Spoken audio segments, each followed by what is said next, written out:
I think it's important in every kind of epilepsies. Of course, you can have some triggers in some epilepsy syndromes that are more frequent than in others, but in general, having a good lifestyle is good for your epilepsy, is good for your health in general. Epilepsy is seizures, right?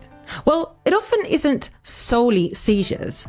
The seizures are just one symptom of the epileptogenesis, and there are often other equally impactful, or sometimes even more impactful, symptoms too, which might arise before, after, or at the same time as the seizures. We hear all about this and how the other symptoms can be identified with our chat today with paediatric neurologist and rare epilepsy researcher Matthias De Wachter. If you're new and you haven't done so already, please do just quickly like and comment on this episode to stimulate conversation, and subscribe to our channel to get more people interested in and learning facts about the epilepsies. My name is Matthias De Wachter. I work in Antwerp University Hospital as a child neurologist, and I'm focusing on genetic epilepsies as a research and clinical interests. So I'm very happy to be here. We met through a lovely team in Philadelphia, didn't we? In Denmark. Everyone check them all out. They've been our guests before, so that's how we met. So, what led to your focus on childhood epilepsy specifically? Because neurology is huge. You could specifically focus on anything. Why genetic epilepsies? I was first trained as pediatrician, and then I fell into the field of pediatric neurology, and epilepsy was always like a little bit the core business of our department here, and my professor was so always so passionate about epilepsy that I really felt into the same passion, and that's how it started, just by having very, very enthusiastic people around you. So we were talking before we've pressed record about how seizures are a symptom of epilepsy and that there are loads of morbidities that come alongside seizures. Could you tell us a bit about that, please?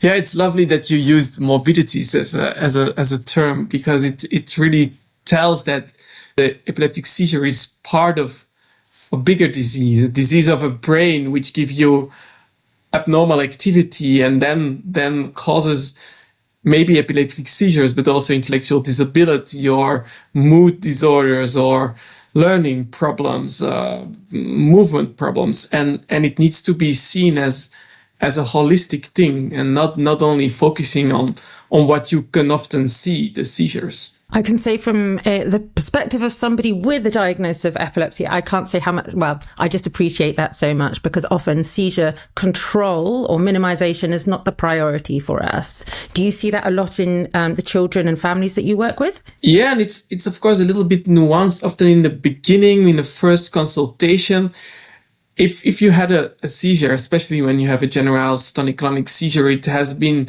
very impressive for bystanders, for teachers, for parents, for the child itself. And then, of course, you need to first do things first and focus on how do we get the kid safe? How do we reassure the parents? Can we prevent this from happening again? But then, when you're a little bit further in the process, you need to be constantly aware of the fact that there's also the social aspects, that there are maybe underlying sleep or learning problems. And I think we need to be aware of that as clinicians, and we need to make time for this, to first speak about it, so people are aware of the fact that maybe other aspects of their lives are affected as well.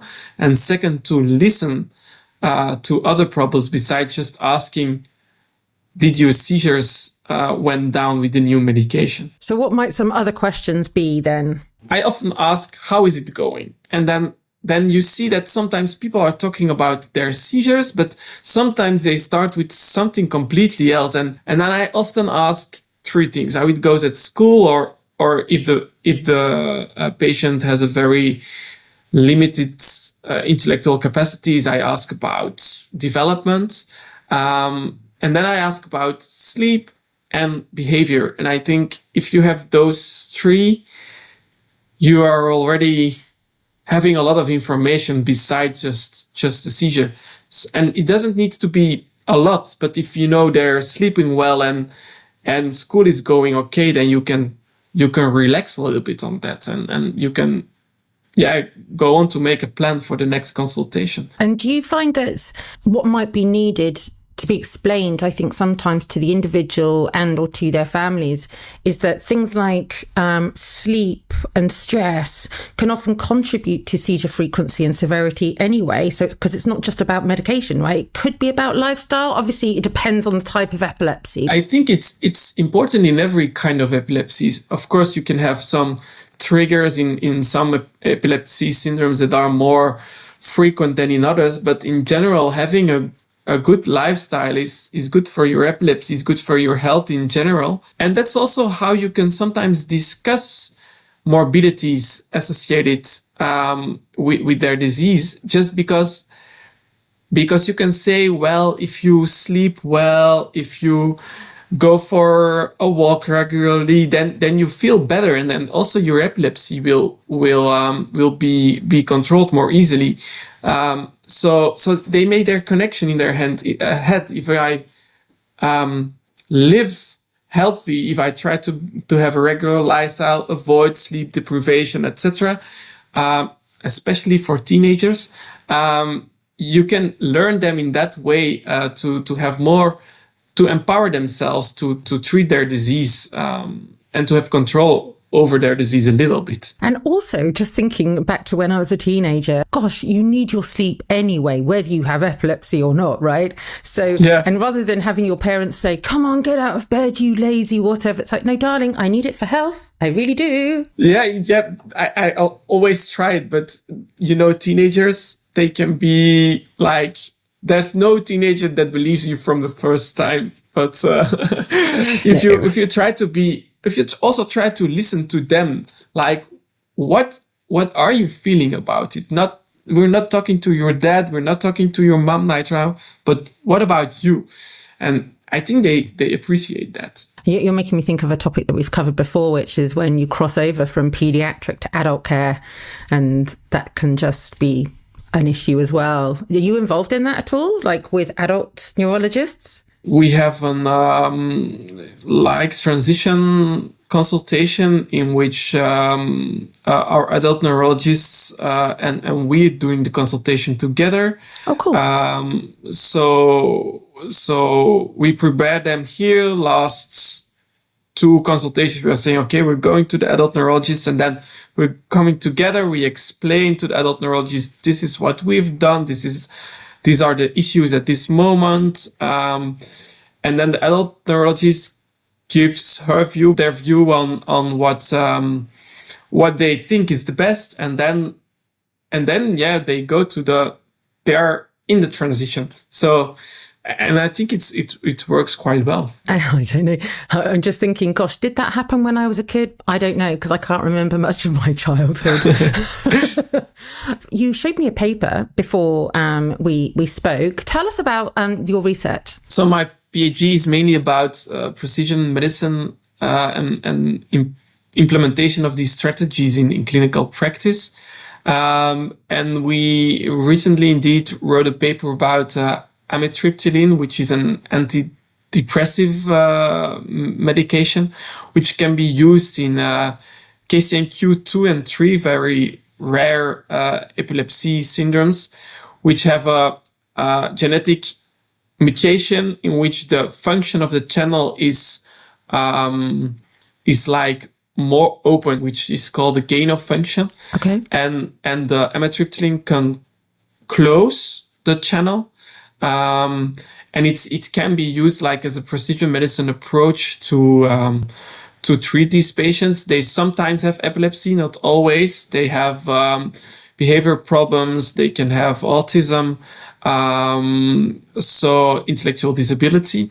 So the paper was about assessing the different domains that can be affected and their functioning in daily life. And we had some back and forth results, so there were not always very good in every patient, but there are some patients that are doing better in terms of alertness and skill acquisition. So it was an interesting project to do. Yeah. It's drug repurposing, right? I think I wonder how many opportunities are yet to be found in drugs that are used for or targeted to be used for one disease, but actually can be used in another. I'm taking a drug at the moment called quetiapine, which is an antipsychotic. I'm lucky I don't have psychosis and I don't have schizophrenia or bipolar, but it's been amazing to help me sleep. Amazing. And then, what is better sleep means less seizure risk, so it's almost been like inadvertently a anti-seizure medication for me. And I think thinking outside the box like that is really important when it comes to the complexity of people affected by rare diseases and the rare epilepsies. Do you reckon? Yeah, it's for sure. It's the case. I mean, we need to think out of the box sometimes, especially in rare genetic diseases, because often it's not that easy to help these children and their families, and then we need to look for other things to help them. Of course, we need also to be careful that we don't use strategies that are based on limited evidence or we need to be careful. But I think, all the fenfluramine story in Dravet syndrome, it's just a repurposing story, and it's amazing what it did to the seizure control in Dravet patients and potentially on their development. We don't know that yet, but let's see. We are now doing a clinical trial for fenfluramine in young children from 1 year old. So let's hope we can have some good results on other domains than just seizures. And so do you have any studies at the moment for which you are seeking candidates, if anybody wants to get in touch, or clinicians even, or other researchers, as well as families? Most important one is indeed the one I've just mentioned. So fenfluramine for the young children with Dravet syndrome, and then we will get started with some new studies about Tuberous sclerosis complex as well. Cool. But they're not up and running yet, but they will start shortly. Yeah. I have somebody in mind for you already. Perfect. Yeah. You can always refer them to the website of the University Hospital in Antwerp, and then or they can get in touch with me. Yeah. Thank you to Matthias for showing such openness, care, and empathy to people and families affected by the epilepsies through both his clinical work and his research. Check out more about Matthias and his work on the website torierobinson.com, where you can access this podcast, this video, and the transcription of the entire episode all in one place. If you're new and you haven't done so already, please do like and comment on this episode and subscribe to our channel so we can get more people interested in and learning facts about the epilepsies. See you next week.